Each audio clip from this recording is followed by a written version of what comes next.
I can show you how to whip up 6 mouth-watering dinners for your family without breaking the bank, and it's only $60 at Walmart. In this video, you'll discover 6 delicious dinner ideas that are not only budget-friendly, but also easy to prepare. Feeding your family healthy, delicious meals on a budget can feel impossible. Seriously. Often it leads to eating fast food or pricey takeout. But what if you could have both? Great meals without overspending. In this video, we'll show you how to smart grocery shop and meal plan and make it happen. So let's get into it.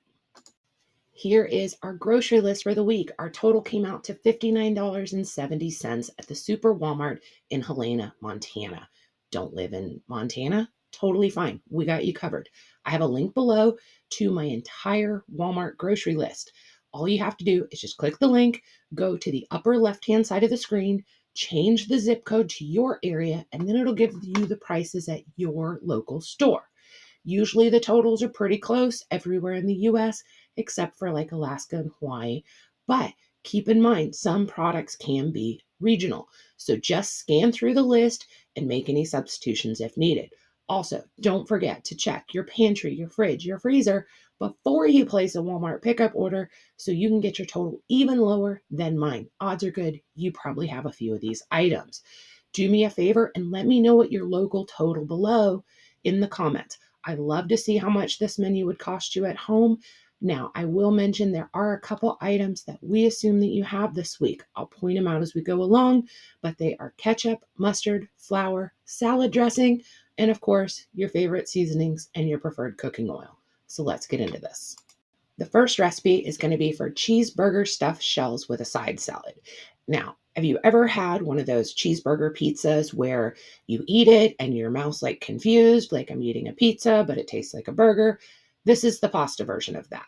It is so yummy, and I want you to think of all the things that you like on your burger. So, we're going to serve this with a side salad where it's going to have lettuce and tomato, and this is where the salad dressing of your choice, because odds are good you already have salad dressing. Now, we will need a little bit of mustard and a little bit of ketchup. Those have been on our list recently, so odds are good you probably already have them. If you don't already have them, they're fairly inexpensive, usually under $1 each. Now, I will want to remind you that all of the recipes and the shopping list are available on my website. Just click the link below. You can download it, you can print it, totally free.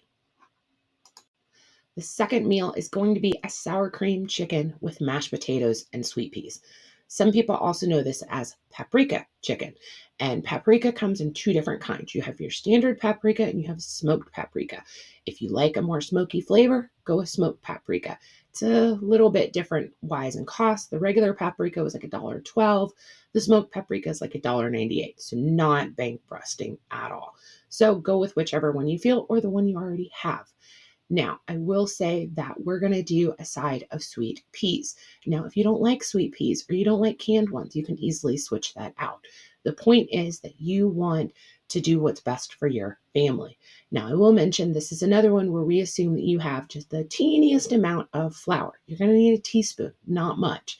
But if for some chance you don't have any flour, hopefully there's a little wiggle room in your budget to where you can pick up some flour, or maybe this is a great time to meet one of your neighbors and ask to borrow a teaspoon of flour.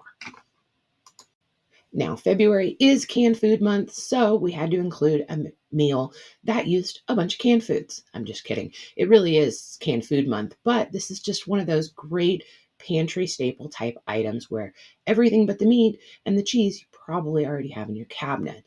Now, we are going to buy, it's a bigger package of ground pork, but we're only going to use half for this dish and a half for another one.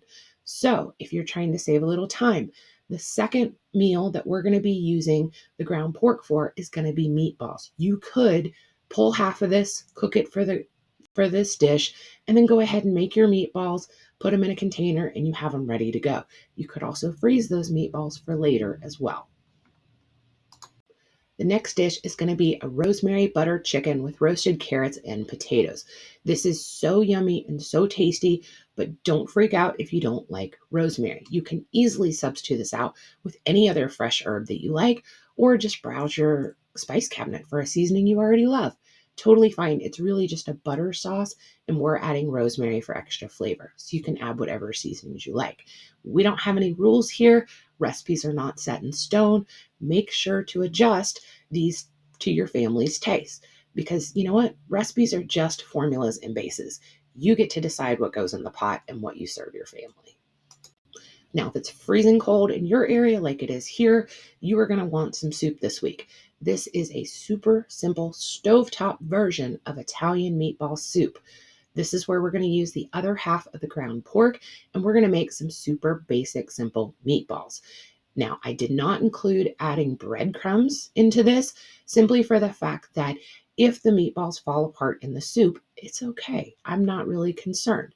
Now, if you like your meatballs to be really, really binded and you can add some breadcrumbs, you can add some cracker crumbs. There's so many options here. Now, typically I make this with a bag of frozen vegetables called Italian blend vegetables. They didn't happen to have it at Walmart. So we're going to just use some of the carrots that we're going to buy. We're going to use, it's a can of Italian cut green beans. They're kind of like the flat green beans. Make sure to drain that before you use it. And then we're going to use frozen squash and zucchini. Now, if you already have some fresh squash and zucchini, you can definitely use that. You could easily switch out all the vegetables to what you like. But this is a great recipe to hold on to, especially the closer it gets to summertime when squash and zucchini get really cheap. Now, I absolutely adore pierogies and I love finding new ways to cook them. This one is more of a one pot method, and it's also kind of a steaming method. Typically, when I make pierogies, I boil water in one pan and then I have my big skillet. This is skipping the boiling process and it's steaming them in the one pot. Now, once again, we're going to do some broccoli here, but if you don't care for broccoli, you can easily switch this out. If you already have some onions or peppers, you could easily add those in as your veggies instead. There's lots of different room here. And the point of this one is really the method, and you can switch it out. And don't forget that Mrs. T's makes a ton of different flavors of pierogies.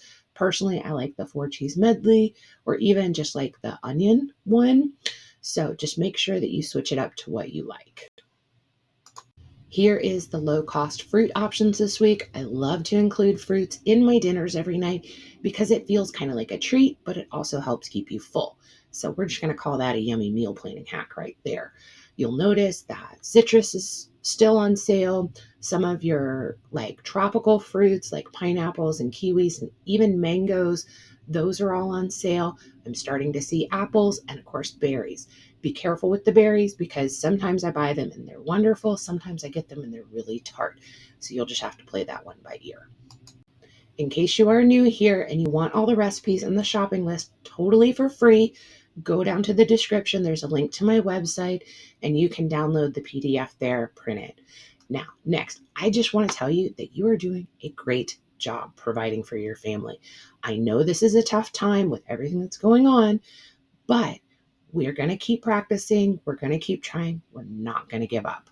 So if today you found any of these recipes helpful, check out some of my other videos for more budget-friendly meal ideas and leave me a comment below about which one of these budget dinner ideas you want to try this week. Have a good day, y'all. Bye.